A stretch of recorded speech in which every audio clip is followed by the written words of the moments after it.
So I will say, the thing that is sometimes Kamala Harris, when she gets a tough interview or even a softball interview, because Kamala, she doesn't really do tough interviews. Have you ever noticed that? I'll get more tough questions from the reporters standing back there than Kamala Harris has done the entire campaign. In fact, my wife joked with me a few weeks ago because she had taken a few questions from reporters. She looked at me and said, well, now I've taken more questions than the Vice President of the United States. And that was true.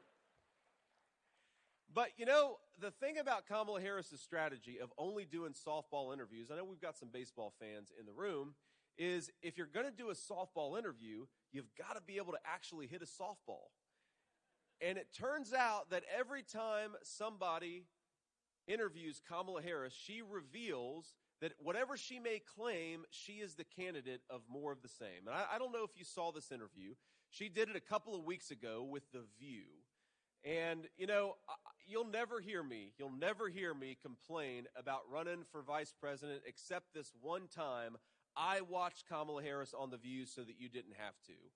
And I'm telling you, I'm about 20 IQ points dumber for having done it, but these are the sacrifices I'm willing to make for the people of Pennsylvania. But here,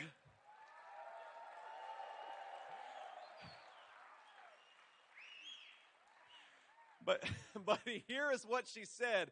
Think about it. The theme of her whole campaign is that she wouldn't do what Joe Biden would do. She'd be somehow different, even though she's the sitting vice president. So they asked her, name one thing that you would have done differently from Joe Biden over the last 4 years. And she said, first of all, she gets kind of a blank look, and then she says, well, nothing comes to mind.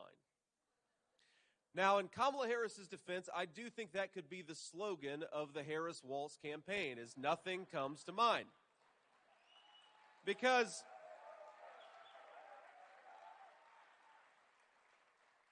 think about it, what is Kamala Harris actually going to do to lower the price of groceries? Nothing comes to mind. What are you going to do to close down that southern border? Nothing comes to mind.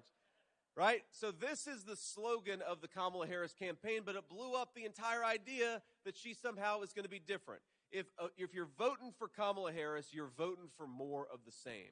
You're voting for wide open borders. You're voting for higher grocery prices. You're voting for America to be disrespected all over the world. And if you're voting for Donald Trump, you're voting for peace and prosperity and the American dream. And that's what all of us are voting for.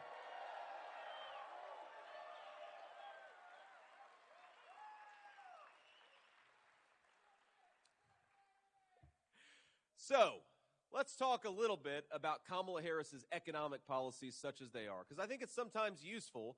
People care about the details. I think the American media and certainly some of our political candidates assume that the American people don't care about the details at all. I think that's why whenever they ask Kamala Harris, well, what is your specific plan to lower the cost of food? She'll say, well, I grew up in a middle-class family.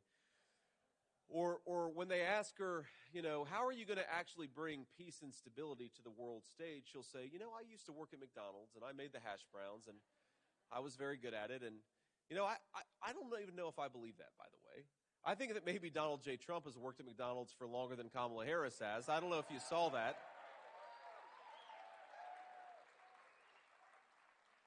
And to the media, that's just one man's opinion. I'm not certain, of course, but it's interesting that Kamala Harris can't answer any details about what she wants to do for the American people. So let's